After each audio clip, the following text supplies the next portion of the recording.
Hey everybody, good morning. It is day 65. It's day 65. Welcome to Spiritual Healthcare as we've done pretty much most days for the last 65 days. So that's pretty good. Good morning to everybody. It is good to see all of you. It is pouring rain here in Edmonton. It is like completely pouring rain here in Edmonton, which is always interesting.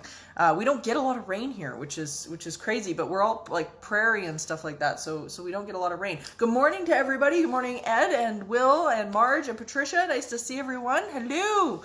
It is good morning, Kaz. Nice to see you. Hey guys, good morning, Wes. Hey, this is awesome. This is awesome. Good morning, Carol. Everybody, oh, this is awesome. I am so glad to see all of you, and today is going to be a good day. Will says it's sunny in Nebraska. Well, we don't have any sun right now. It is literally dumping rain. It is crazy. And Kaz is going to hit 110 this week. Man, I don't know. We are not that warm. We're supposed to be warm next weekend. Good morning, Nigel. Good morning, Darren. Nice to see you.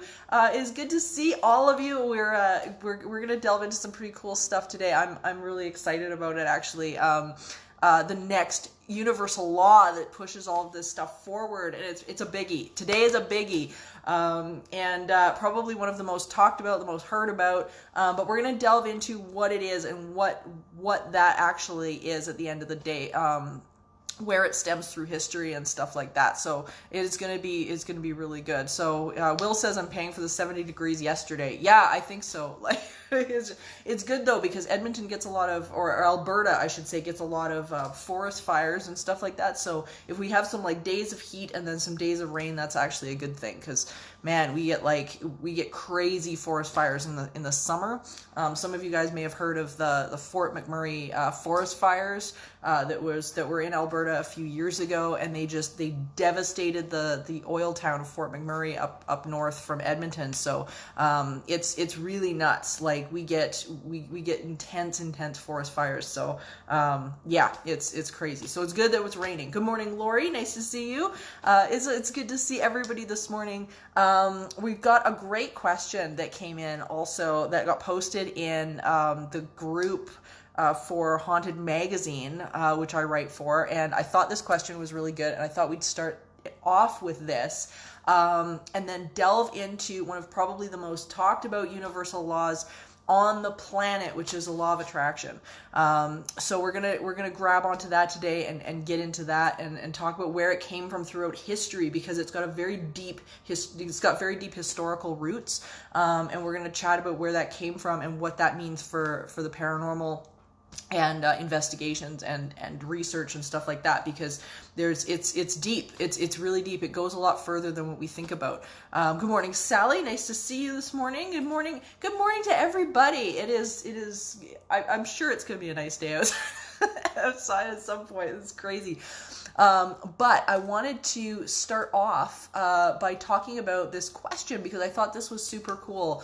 And it was posted by Eric in Haunted Magazine, the forum, and I wanted to grab it because I thought it was relevant, and that is there a difference between paranormal investigating and ghost hunting? And I thought this is a great question to talk about the difference.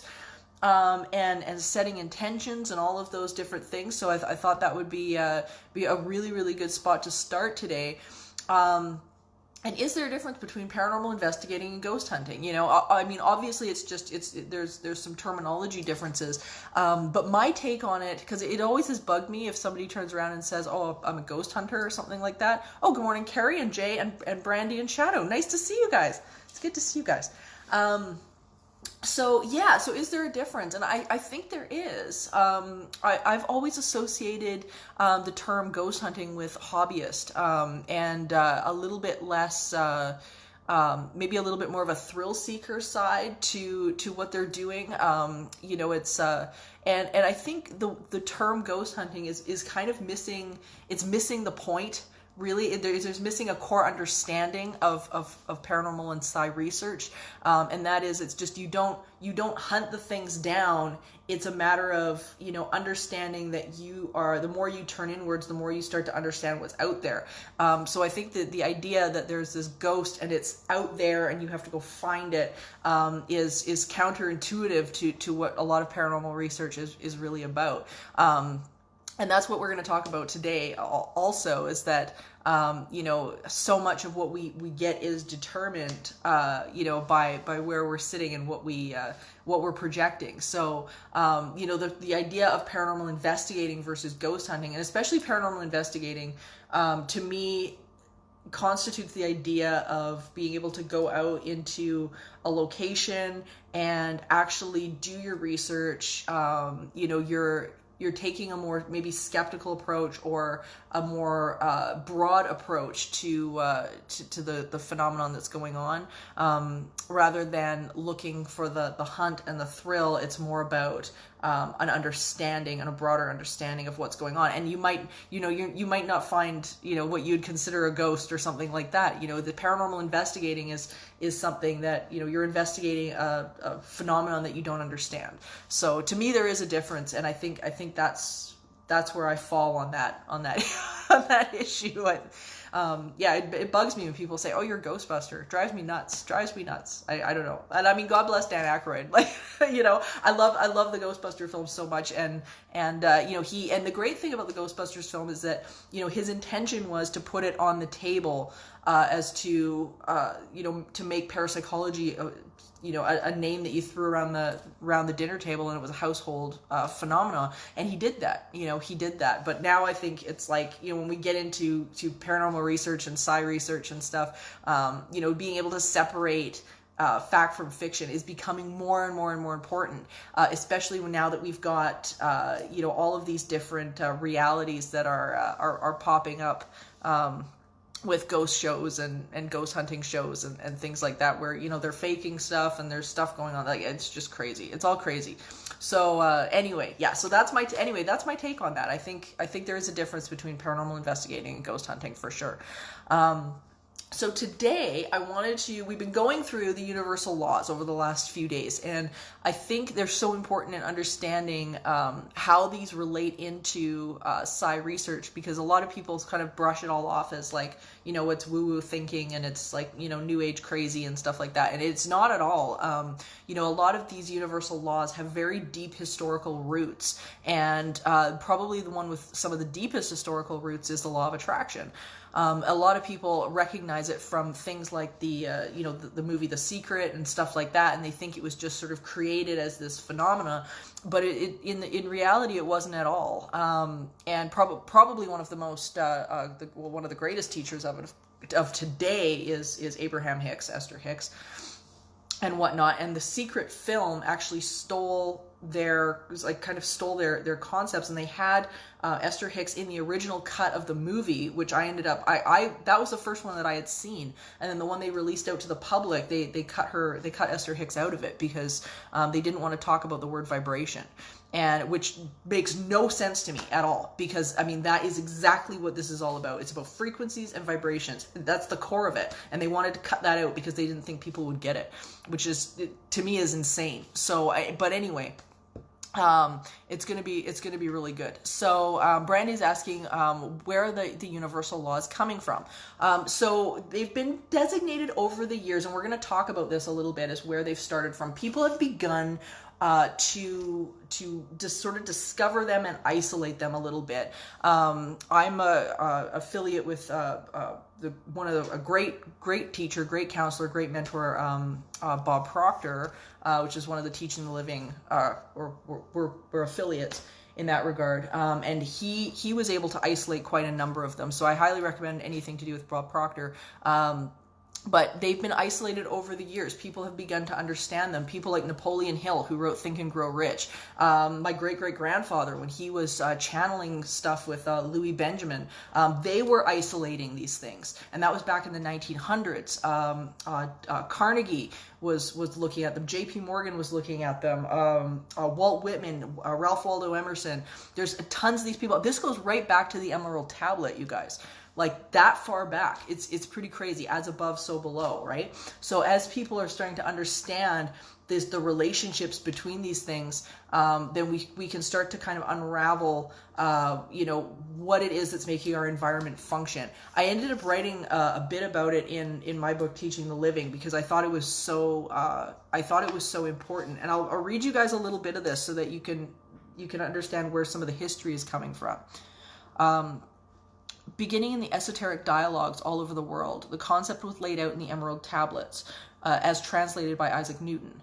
That which is below corresponds to that which is above, and that which is above corresponds to what is below, to accomplish the miracles of the one thing. In other words, what happens on one level of reality also happens on every other level. The microcosm and the macrocosm behave alike. Despite various claims regarding the tablet's age, it's believed to be an Arabic work written in the 6th and 8th centuries. Throughout human history, the idea of some external magic has been controversial, but cited again and again in documents like the Gnostic Gospels and in books such as The Transcendental Mind, published by the American Psychological Association.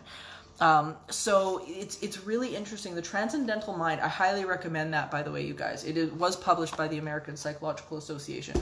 So they acknowledge this stuff as well. And I think we need to really sort of, shake this idea that it's some sort of, crazy woo-woo notion. And it's just as applicable as all of these other things. So when we begin to break this down and break this apart, we can start to really understand throughout our lives where this stuff is applicable and how this comes into being. And I think where this is originated from, I think people are still starting to learn and understand this stuff. We're moving into these different arenas where, it's becoming more and more important to really get our heads around it. And the law of attraction in and of itself states that which is likened to itself is drawn. So everything that has a similar state of being is going to pull in like a magnet all of the things that are like it, right? We talked yesterday about the law of supply and the idea that this stuff, when you have a droplet of water or mercury or something like that, you watch these things sort of come together and attract to each other and form something that's larger, and it's almost impossible to separate those things out. And that's kind of what we're talking about with the law of attraction, and it's that ability to bring things into focus and to put our attention or energy on something. And not only does our focus start to draw this stuff in, but it changes our state of being. Our ability to sort of sit and observe something really starts to change what's going on in our heads. And like we've talked about before, where we look, we go. That's just what happens. Where we look, we go. So I think it's something that we have to start paying attention to and looking at, especially when it comes down to the paranormal stuff.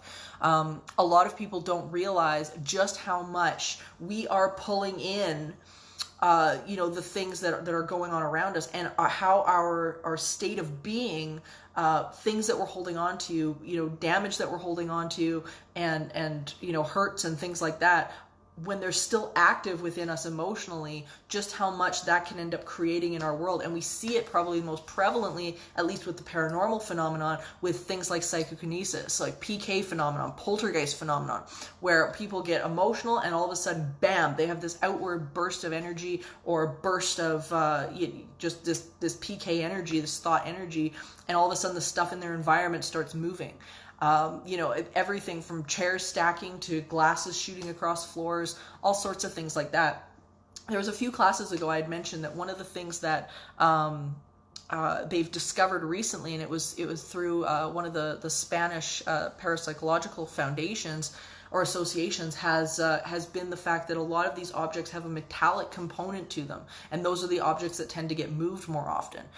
So it's really intriguing to see exactly where this falls into the paranormal world. But when we take a look at this, if we really want to go down the rabbit hole with it, we can take a look at the realm, for example, of quantum physics and quantum mechanics. We see it again there with some of these incredible these incredible experiments and whatnot that are coming forward, realizing, like the Higgs boson, for instance. and understanding that there's this material that exists in the world, this energy that exists in the world that kind of holds everything together. And the more these experiments I think are being done, and the more we're realizing that there is this very tangible energy that's bringing these molecules, attracting these particles to each other to form just things around us, that create and form things around us, then we begin to understand that this stuff, this is a real deal. The work into frequencies and things like that, has been a really long one, starting with people like Nikola Tesla, starting with people like, Edison and whatnot. And Tesla was really one of the first ones to understand that, hey, wait a minute, when we've got a frequency going, and we can understand that everything's existing on these different frequencies, then we can start to understand why certain things are drawn together and pulled together in the way that they are. So it all translates over to what we talk about in the paranormal, because when we start to look at I always use the example of our emotions being like on a radio dial, like on a continuum, and how you've got on one end, all of the negative stuff, and then on the other end, sort of working its way back up to the positive. And when we start to look at that continuum, and we realize that radio dial can only tune in, to the frequency that it's sitting on, we begin to understand and realize that, hey, wait a minute, if we've got, if we're sitting in upset or depression, and we're attracting on that frequency, then the energies around us that we're going to get are going to reflect that. And people, they miss it. They miss the fact that wherever you're resonating, you're attracting to you, because that's the frequency you're hearing on. Right. And the damn thing is, that's the frequency others are hearing on too. So that's the one thing I've always noticed about people who attract toxic people.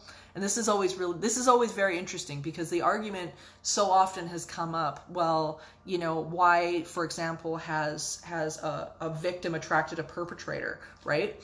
And we see, of course, this in negative hauntings and things like that. And this isn't about blame. And it's not about fault. It's not at all. But we have to understand that where we're attracting from, if we are, for example, if we're kind of hanging out in that vibration of victimhood, then we will attract things like, people that are looking for victims, right? We begin to attract that. So how we start to combat this is to begin to become consciously aware that where we're sitting, what we're doing, how we're projecting our thoughts, what we haven't healed, all of that is drawing to us. And we see it, as I say, we see it in paranormal phenomenon all the time. I deal with cases constantly where people are saying, oh my God, I've got this haunting, and it's terrifying, and it's beating me up and scratching and biting and doing all of these things. And then, you look into the past a little bit, or you look into their present environment, and you start to see things like chaos and abuse and, maybe a past abusive relationship, all this stuff that's active within them that just hasn't been healed up. And then you've got this energy that's mimicking and mirroring that environment. So we have to start to become really conscious and start to acknowledge what it is exactly that we're putting out there, because we are attracting to us not even so much what we think about. We attract our state of being. And I think that's part of the misnomer about law of attraction, because people think to themselves, okay, well, I've focused on a lot of money for months and I've gotten nothing. And what they don't understand is that focus on not having the money yet, that focus on lack, not feeling it, not letting it become a state of being, that's what's hanging people up. So oftentimes, I'll get somebody, a client or something like that, who's had some sort of a haunting that's been really upsetting for them, and they'll turn around and say, I've wanted this gone for a really long time. And I don't understand it. Why is this happening the way it's happening? I think about this thing being gone all the time. The problem is you're thinking about the thing. That's it.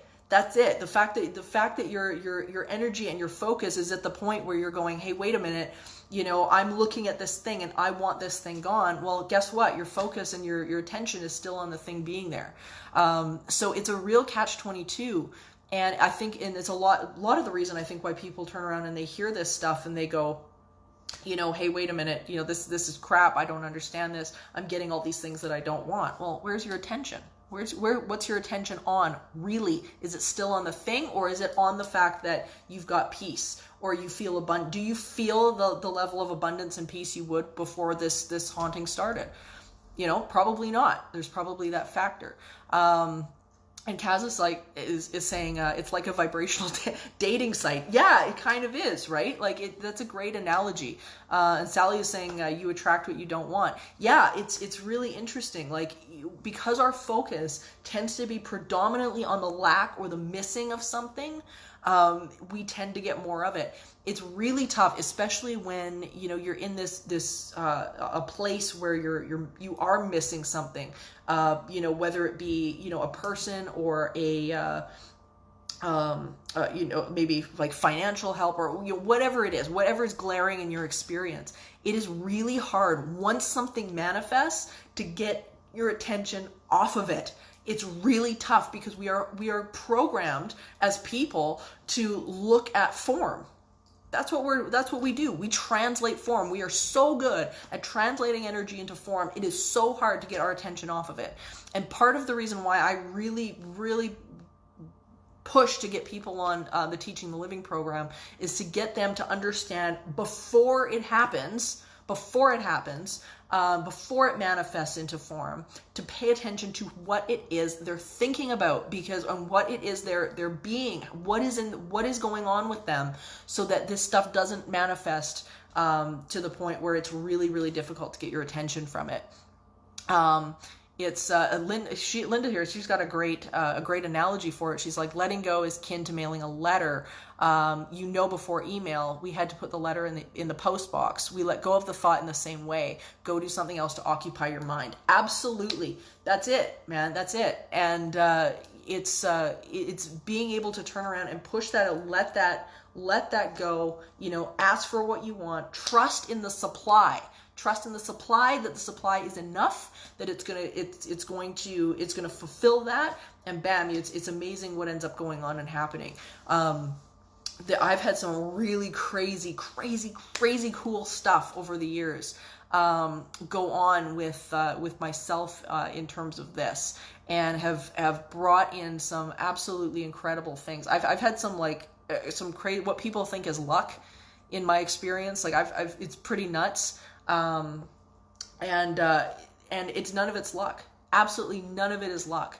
I spend so much of my time when I'm journaling, for instance, and this is the process actually that I'm going to give you guys today, is when I'm journaling, I spend the majority of my journaling time talking about the thing that I want being present in my experience, and not in the sense that I'm going to have. It's always I am, or I have, or I am grateful for, or I appreciate whatever that is, and get into the feeling place of it being there. Because the more I do that, the more I know that I'm resonating on the frequency with where that thing is, and I bring that into my experience every time.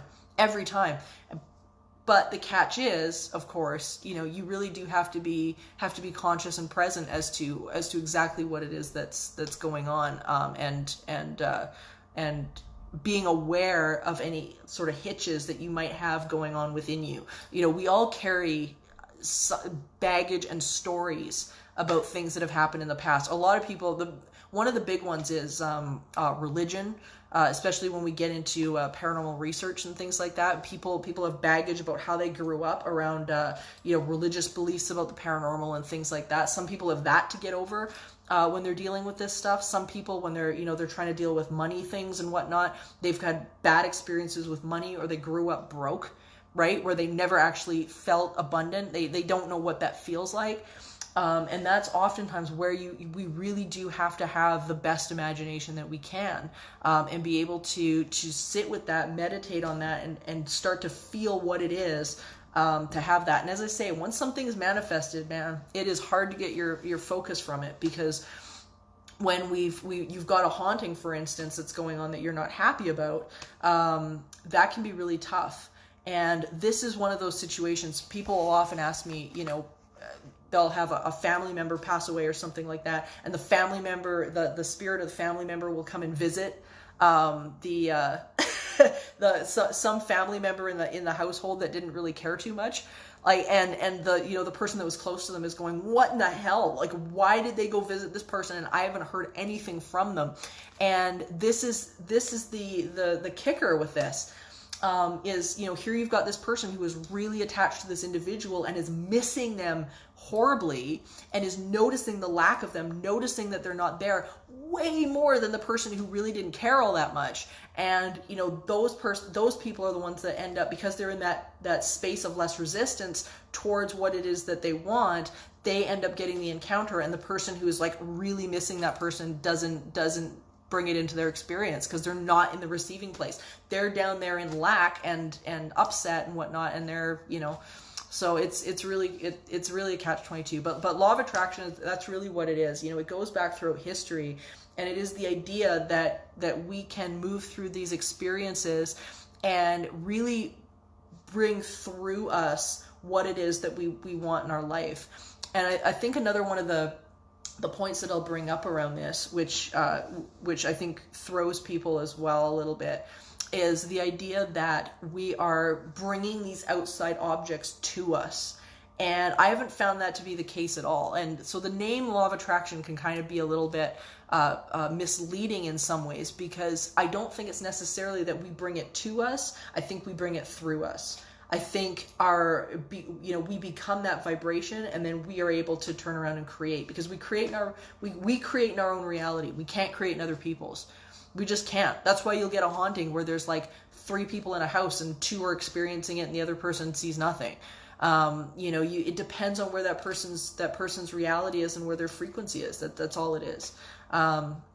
So it's an interesting dynamic that goes on. But when we're focused on lack, when we're focused on missing something, or something's not in our experience, if we can't take our attention from it and put it on something else, put it on something that makes us happier, work our way up that emotional scale that we've talked about so many times, we keep just missing. We're just out of range of it all the time. We're just, slightly out of range. Stuff shows up for us because, we're ready for it. Timing has nothing to do with it. The only thing that timing has to do with is you. As soon as you get into harmony with it, bam, it'll show up in your experience every time.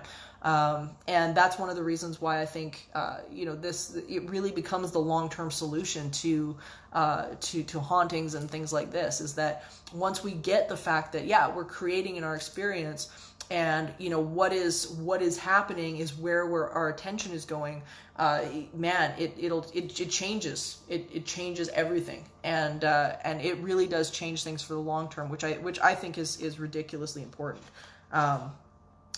It's really important. So I wanted to read you guys a little bit from my book, actually, Teaching the Living, because I thought it was relevant for today, because I've written pretty extensively on this.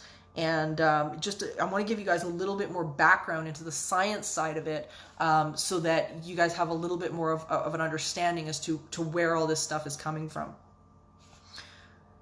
So at Princeton University, an RNG, a random number generator, looked at 500 formal events from 1998 to 2015. The results were over 1 trillion to 1 against the idea that these anomalies were chance. The study concluded that perhaps most consequential is the possibility that the concept of a consciousness field, heretofore postulated in various abstract forms by scholars and many disciplines, may now be on the threshold of rigorous scientific demonstration as a driver of physical reality. The Princeton paper, a scientifically controlled study released in a peer-reviewed journal from one of the top universities in the world, demonstrating to us in an empirical way that our thoughts are directly intertwined with the world around us.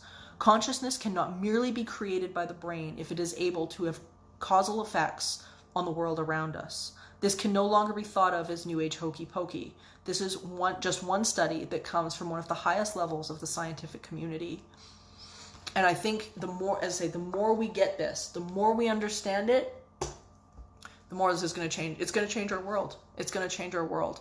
Especially right now, we've got the pandemic going on. Where we put our attention, where we put our focus. Are we looking at the disease, or are we looking at being healthy? What are we doing? Are we feeling, worried and afraid that we're going to get this thing and we're doing everything out of fear? Or are we doing everything out of an intention of health and well-being and seeing the wellness and wanting to keep the wellness? So all of these things matter. It all matters. It's really, really good.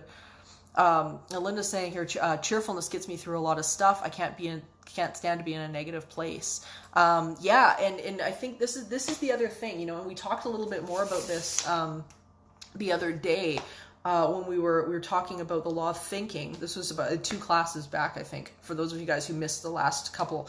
We've done the law of thinking and the law of supply.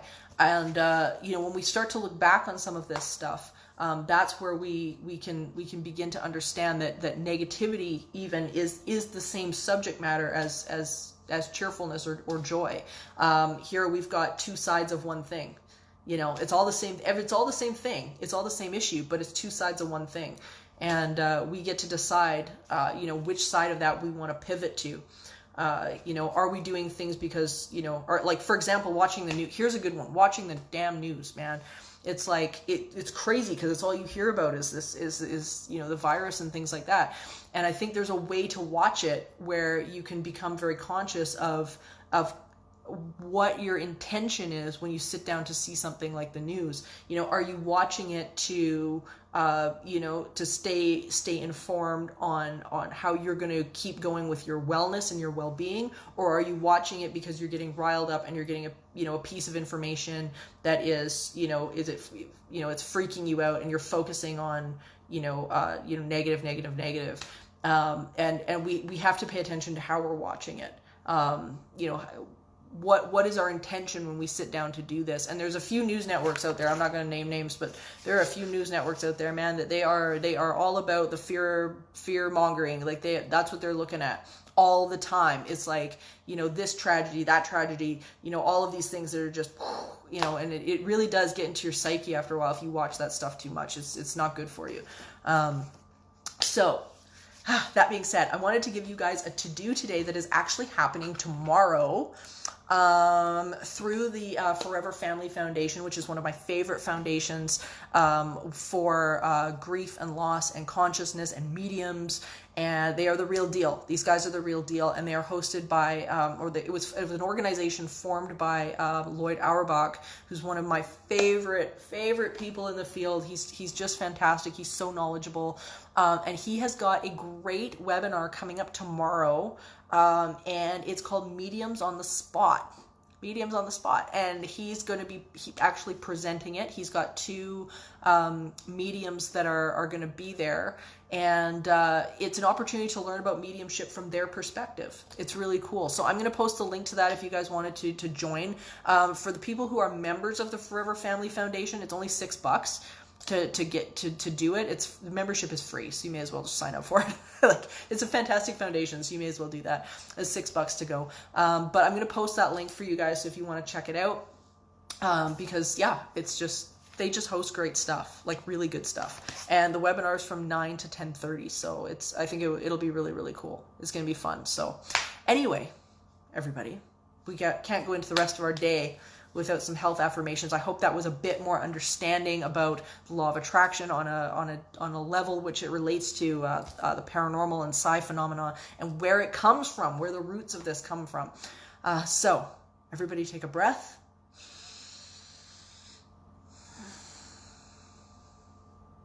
It is natural for my body to be well. Even if I don't know what to do in order to get better, my body does. I have trillions of cells with individual consciousness, and they know how to achieve individual balance. When this condition began, I didn't know what I know now. I don't need to understand the cause of this illness. I only have to gently, eventually release this illness. It doesn't matter how it got started, because it's reversing its course right now. And there's no hurry about any of this.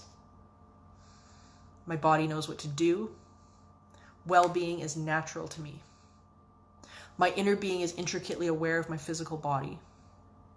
My cells are asking for what they need in order to thrive, and Source is answering those requests. I'm in very good hands. My only work is to relax and breathe. and I can do that easily. Everybody take a breath.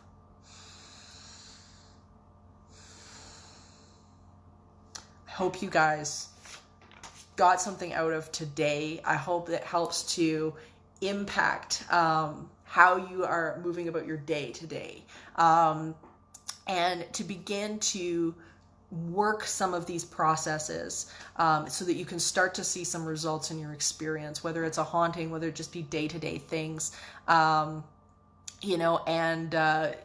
bring yourselves into that state of alignment where we can really start to see these doors opening on both the physical level and the emotional and vibrational level as well. Serena is saying, I'm trying to be positive by telling myself I can go find new rubber boots. I love that. And you know what, man, sometimes some retail therapy is not a bad thing. It's not a bad thing. I hope you guys have a amazing day.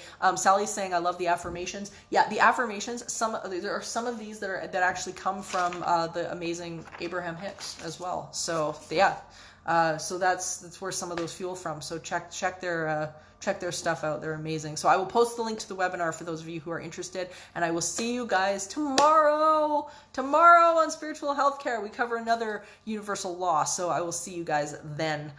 Bye, everybody.